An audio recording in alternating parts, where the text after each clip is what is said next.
हनीफ अब्बासी के केस में क्योंकि वो इलेक्शन से अचानक रात में जो फैसला आ गया और उसके बाद जो कुछ हुआ और फिर जो राना सना की गिरफ्तारी, वो सारे के सारे अगर कनेक्शन मिलाएंगे तो 5-8 मिनट उस पर बात हो सकती है। मगर इस वीडियो के फॉरेंसिक हमारे साथ ये भट्ट साहब मौजूद थे। उन्होंने कहा कि मैं बार बार हाई कमीशन जाता हूँ कि भाई मैंने फॉरेंसिक करा ली है, सारी मेरे पास रिपोर्ट मौजूद है ना। पाकिस्तान में फॉरेंसिक करा के आवाम को हकीकत बताते हैं कि एडिटेड थी, क्या थी, क्या इसकी हकीकत है ना, उसके फॉरेंसिक रिजल्ट हमारे साथ आवाम के साथ शेयर करते हैं। आप इन्हीं को बुलाए जा रहे हैं अपोजिशन के रहनुमाओं को, जो बशीर मेहमद साहब कह रहे थे कि उनसे कहा गया था कि गिरफ्तारी हो। शाहजेब आप फिर बड़े बोले बादशाह हैं। शाहजेब आप बड़े बोले बादशाह हैं। एक ऐसा शख्स जिसका पूरा क्रिमिनल रिकॉर्ड है, जिसका बरतानिया में भी इस किस्म का सिलसिला है, यहाँ से कत्ल के मुकदमात में वो है मतलूब था, उस शख्स की कराई हुई फोरेंसिक हम तो ये पूछ रहे हैं, FIA इनसे यही पूछ रही है कि आप वीडियो दे दें उसका फोरेंसिक ओरिजिनल वीडियो का होता है, आप ओरिजिनल वीडियो दें। फोरेंसिक कोई सरकारी इदारा करता है, कोई सरकारी लैब करती है, वहाँ से फोरेंसिक कराएं। नासिर भट्ट के फोरेंसिक के ऊपर अगर आप ये करना चले हैं तो फिर मैं कहता हूँ माशाल्लाह। एक तो फोरेंसिक हुए बाहर से हैं, मगर अगर पाकिस्तान में भी आपने कराने थे तो एक दफा तो करा लेते। आप लोगों ने कोशिश भी नहीं की फोरेंसिक कराने की। मरियम नवाज ने इल्जाम लगाया था कि आप लोगों ने ओरिजिनल वीडियो दे दें जिस बंदे से। देखिए बात सुने शाहजेब, बात ये है कि जो बयान दिया जाता है वो ये बयान दिया जाता है कि जी हमें तो नहीं पता, मरियम बीबी से पूछ लें, वही वीडियो लाई थी, जिससे बयान लिया जाता है। बाद में उनसे चूंकि ये डरते हैं, अंदर ये बयान ये देते हैं कि ये मरियम बीबी वीडियो लाई थी, उन्हीं को पता है, उन्हीं के पास वीडियो है। बाहर जाके फिर प्रेस के सामने कह देते हैं नहीं जी ये तो हमसे वैसे बात कर रहे हैं। नहीं तो मरियम बीबी ने भी कहा ना कि भट्ट साहब लाए थे, वीडियो ही सबमिट नहीं करेंगे। भट्ट साहब ने हमारे शो में कहा कि मैं लेके आया था। मगर शाहद अकबर साहब, एक वीडियो पर आपका फोकस है, उस वीडियो में ओरिजिनल वीडियो दे दें। FIA इन्वेस्टिगेशन कर रही है, आप उसको ओरिजिनल वीडियो क्यों नहीं सबमिट करते? मगर उस वीडियो में वीडियो सबमिट करें, वो फोरेंसिक करा लेंगे और उसके बाद उसकी इन्वेस्टिगेशन में कोऑपरेट करें।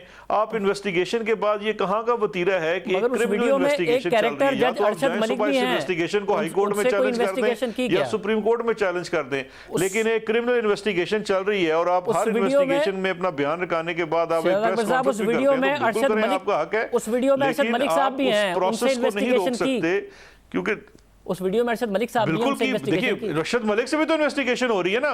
मसला सिर्फ ये है कि अरशद मलिक अगर प्रेस कॉन्फ्रेंस नहीं करता, प्रेस टॉक नहीं करता और परवेज रशीद कर देता है तो उसका जवाब हमसे ना पूछे ना। उनकी तलबी का नोटिस किसी ने देखा नहीं पाकिस्तान में। उनकी तलबी का केस में बरी भी किया हुआ है। तारड़ साहब का, अज़मा साहिबा का, परवेज रशीद साहब का हमने देखा कि समन किया गया और वो आए। अरशद मलिक को समन किया है क्या आप लोगों ने? देखिए आप लोगों से आप कह रहे हैं, एक तरफ आप मुझे एक वजीर से कह रहे हैं कि वो इन्वेस्टिगेशन के अंदर जाके वो उनसे इंटरफेयर करे।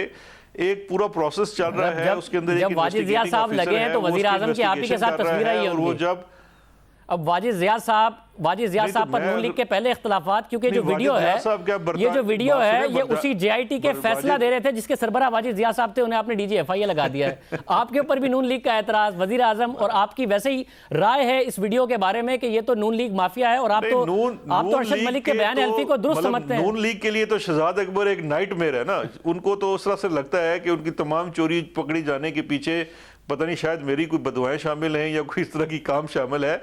देखें बात यह है कि उनको अपने कारनामों के जवाब देने हैं। मेरे ऊपर अटैक करने से कोई मसला हल नहीं होगा। मुझे एक बात बताइए, वाजिद जिया को JIT का सरबराह पाकिस्तान की सुप्रीम कोर्ट ने लगाया था, इमरान खान ने नहीं लगाया था। आप क्या आज ये इल्ज़ाम लगा रहे हैं कि उनका जो इंतखाब किया गया या उनको वहाँ पे लगाया गया और उनकी रिपोर्ट के ऊपर जो इत्मीनान का इजहार किया गया, आप तो मतलब बात में मैं बता रहा हूं, मैं सवाल क्या कर रहा हूं। नहीं शहजाद अकबर साहब, सवाल मैं ये कर रहा हूं, शहजाद अकबर साहब मैं सवाल ये कर रहा हूं कि DG FIA जो अब लगाए गए हैं वो सुप्रीम कोर्ट ने नहीं, इमरान खान ने लगाए हैं और इनके ऊपर बाकायदा तौर पर एक अपोजिशन जमात का इल्जाम है। और जिस वीडियो की वो तहकीकात कर रहे हैं ये वो वीडियो है जो उनकी JIT के नतीजे में जो रेफरेंस बन रहा था, उसके ऊपर जो फैसला दिया गया उसमें अरशद मलिक मौजूद है। उसी की वो उसकी तफ्तीश अगर आपके खिलाफ हो रहा होता तो आप कहते कि हाँ ये बहुत ट्रांसपेरेंट काम हो रहा है वाजिद जिया के तहत। DG तफ्तीश नहीं करता, इन्वेस्टिगेटिंग ऑफिसर होता है और इदारों की आज़ादी के ऊपर सबसे अच्छी चीज़ यही होती है कि किसी भी इन्वेस्टिगेशन के ऊपर head of the department interfere नहीं करता। वो एक इंडिपेंडेंट उसके अंदर उस केस का तफ्तीशी अफसर जो है वो बाबर बशीर मेमन थे तब वो तक नहीं हुआ। इन्वेस्टिगेशन कर रहा है, वाजिद जिया नहीं कर रहा, वाजिद जिया जैसे आए होने लगा। बशीर मेमन जब तक थे नहीं हो रहा था, वाजिद जिया साहब जैसे आए होने लगा। तो मुझे एक बात बताएं, क्रिमिनल इन्वेस्टिगेशन पेंडिंग पड़ी हुई है और एक शख्स की होते हुए नहीं हो रही, तो उस पर क्या आप सवाल उठा रहे हैं? अगर पेंडिंग है वो तो एक प्रोसेस है, उसके अंदर वो चल रहा है। फिर शहजाद अकबर साहब, अगर पेंडिंग है तो दो वीडियोज हैं। एक ये वीडियो जिसकी वो तहकीक कर रहे हैं, अरशद मलिक का सामान हमने देखा नहीं, और उसमें अरशद मलिक साहब एक और वीडियो का जिक्र कर रहे हैं जिसके तहत उन्हें ब्लैकमेल किया गया। उस वीडियो की भी वाजिज़ तहकीकात कर रहे हैं, करा रहे हैं या नहीं करा रहे हैं, या सिर्फ इसी वीडियो की करा रहे हैं? यार आप अरशद बात सुने शाहजेब, अगर आपने कोई बात नहीं माननी तो ये आपका जो प्री डिटर्मिन्ड माइंड है उसको तो मैं चेंज नहीं कर सकता, लेकिन बात ये है कि मैं आपसे अर्ज कर चुका हूं कि DGFIA एक हेड होता है ऑर्गेनाइजेशन का, वो इन्वेस्टिगेशन नहीं करता। आपको अगर इस तरह से लगता है तो वो उस तरह की FIA नहीं है, एक इंडिपेंडेंट इन्वेस्टिगेटिंग ऑफिसर है, वो अपनी इन्वेस्टिगेशन करता है, अदालत के सामने उसको सबमिट करता है। इसी केस के अंदर लाहौर इस्लामाबाद हाई कोर्ट से ये मामला दोबारा ट्रायल कोर्ट की तरफ समन हुआ है। इसमें फ्रेश इन्वेस्टिगेशन अपॉइंट हुई है और वो फ्रेश इन्वेस्टिगेशन हो रही है और उसी में सबके बयान कलम बंद किए जा रहे हैं और बारी बारी तमाम जितने इसके अंदर चाहे वो गवाह हैं, अभी तो किसी को मुलज़म भी नहीं बनाया गया। ये जिन लोगों को बुलाया जा रहा है अभी तो उनकी ली जा रही है, स्टेटमेंट ली जा रही है। उसके बाद जो इन्वेस्टिगेटिंग ऑफिसर है उसने अपना एक माइंड बनाना है कि किस शख्स का क्या किरदार है।